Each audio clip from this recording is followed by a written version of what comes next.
eu os amei como o Pai me amou. Permaneçam no meu amor. Essas são palavras de Jesus. Antes do capítulo 15, nós temos o capítulo 14, que Jesus fala assim para os discípulos: não se turbe o vosso coração, credes em Deus, crede também em mim. Neste momento aqui, os discípulos acabam de entender que Jesus iria subir aos céus. É nesse contexto que acontecem essas palavras que Jesus diz. E Jesus, ele sabia qual era a necessidade daqueles discípulos naquele momento, e também sabe qual é a nossa. E os discípulos, eles estavam aflitos, porque Jesus não estaria mais com eles. Então eles estavam assim, e agora, E aí Jesus falou, e aqui no capítulo 15, se a gente prestar bastante atenção, queria que vocês dessem uma olhada na Bíblia de vocês. Quantas vezes repete a palavra, qual palavra mais se repete, na verdade, no capítulo 15? Permanecer 11 vezes. Permanecer 11 vezes. Alguém mais? Tem versões que aparece até 12 vezes, a palavra permanecer. Então Jesus, ele sabia que a necessidade era permanecer. Também é a nossa hoje, permanecer. Quantas vezes nós começamos um projeto? Quem aqui começou ano comigo? Eu comecei. E quem aqui já começou também, tipo assim, vou começar uma dieta, vou começar um projeto, vou começar uma mudança? Quem aqui começou e terminou o projeto? Muitas vezes a gente termina, mas muitas vezes também a gente se perde pelo meio do caminho, A gente acaba não permanecendo, Então Jesus enfatizou aqui a necessidade de permanecer. E Jesus, nesse contexto que ele falava sobre a videira, ele pregou para os discípulos em frente a uma videira, Que é a mesma coisa que uma parreira, um pé de uvas, Eu não sei quantos daqui já tiveram o privilégio de ver o pé de uva, eu já vi, é a coisa mais linda e é gostoso. E Jesus pregava para os discípulos em frente, aos pés de uva, em frente à videira. Jesus usava as coisas para exemplificar de forma que ficasse claro para os discípulos. Era muito fácil deles entenderem que se Jesus é a videira e eles são os ramos, e a partir do momento que esse ramo não está ligado à videira, ele está morto, ele não serve. Então, era um contexto também que os discípulos iriam passar por muitas vezes por as videiras, eles iriam lembrar que eles deveriam permanecer em Cristo. E agora a pergunta nós não conseguimos viver desligados da videira, desconectados dessa videira, que é Jesus. E como fazer para permanecer ligados na videira? Jesus, nesse texto, ele responde, vamos ao capítulo, nesse mesmo capítulo, no versículo 7, que diz assim: mas se vocês permanecerem em mim, e minhas palavras permanecerem em vocês, pedirão o que quiserem, e isso lhes será concedido. A gente permanece em Cristo através da palavra de Deus. A gente permanece em Cristo, Ele permanece em nós através da palavra de Deus. E a gente tem que parar para refletir como que a gente está estudando essa palavra, quanto tempo que a gente está dedicando à palavra de Deus, quanto que a gente está buscando, Porque a Bíblia fala que se a gente buscar verdadeiramente, vai encontrar. Então, o primeiro passo é buscar a palavra para permanecer em Cristo, Eu achei também interessante na parte que diz assim, no versículo 1. Não, no versículo 2, que diz assim: todo ramo que estando em mim não dá fruto, ele corta. Todo ramo que estando em mim não dá fruto, ele corta. E nós devemos pensar se nós realmente estamos aqui ligados à videira, se realmente nós estamos permanecendo, Porque assim como na arca, muitas pessoas ajudaram a Noé a construir a arca, mas muitas pessoas não entraram, não aceitaram. A gente não pode deixar de viver esses momentos com Cristo e viver aqui verdadeiramente a lado dele, para que a gente possa realmente ser transformado e viver a experiência da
que todo mundo sabe. Mateus capítulo 7, versículo 7.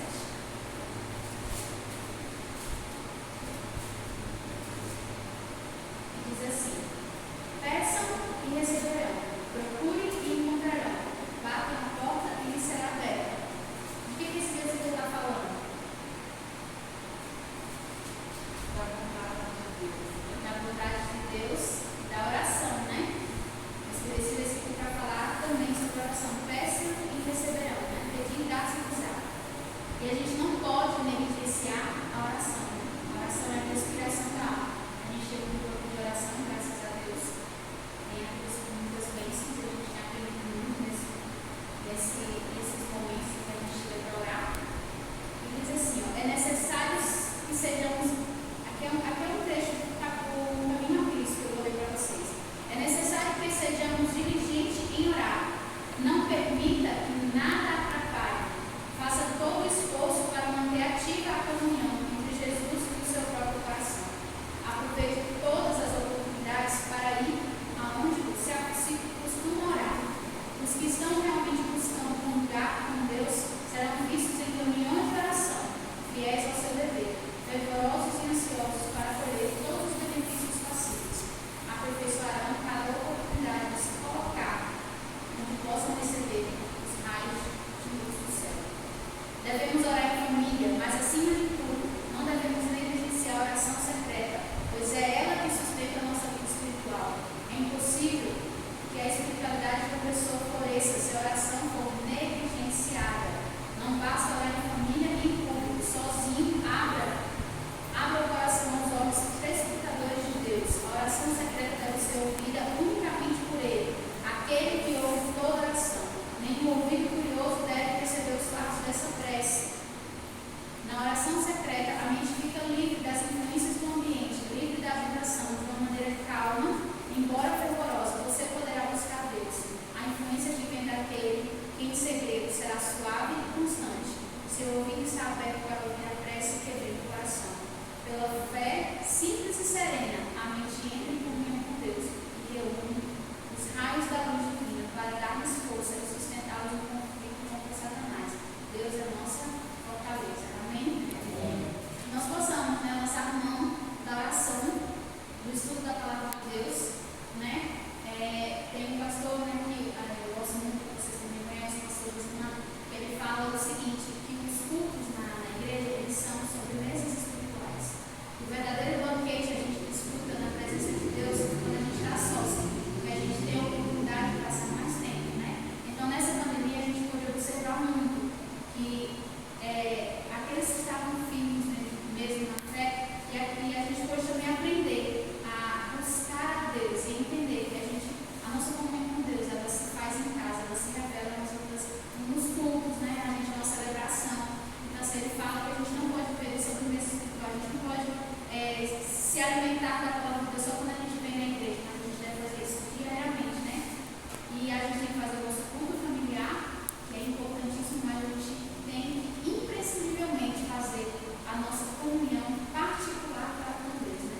Que independe do nosso culto familiar que a gente faz com a nossa família, que a gente possa fazer sempre. Então, esse é um chamado para que a gente possa buscar mais a Deus, ler mais a Bíblia, que a gente possa orar.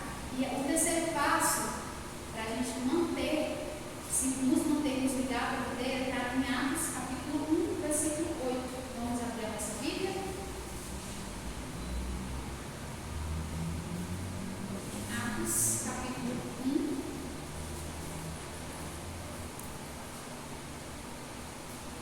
versículo 8.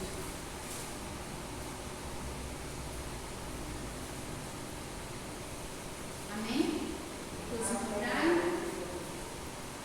Atos, capítulo 1, versículo 8 diz assim: vocês receberão poder quando o Espírito Santo descer sobre vocês, e serão minhas testemunhas em toda parte, em Jerusalém, em toda a Judéia, em Samaria e nos lugares mais distantes da terra. Quando a gente deixei justamente esse versículo para finalizar, porque eu não queria deixar de falar que quando fizermos a nossa oração, a gente possa primeiramente também pedir o Espírito Santo, né? Que o Espírito Santo seja derramado sobre nós, para que nós possamos testemunhar de Jesus.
Nos ajuda, Senhor, a guardar a tua palavra no nosso coração e a ouvirmos e a atendermos a tua voz. Nos ajuda, Senhor Deus, pela tua graça, pela tua misericórdia, pelo sangue de Jesus, para que nós venhamos permanecer,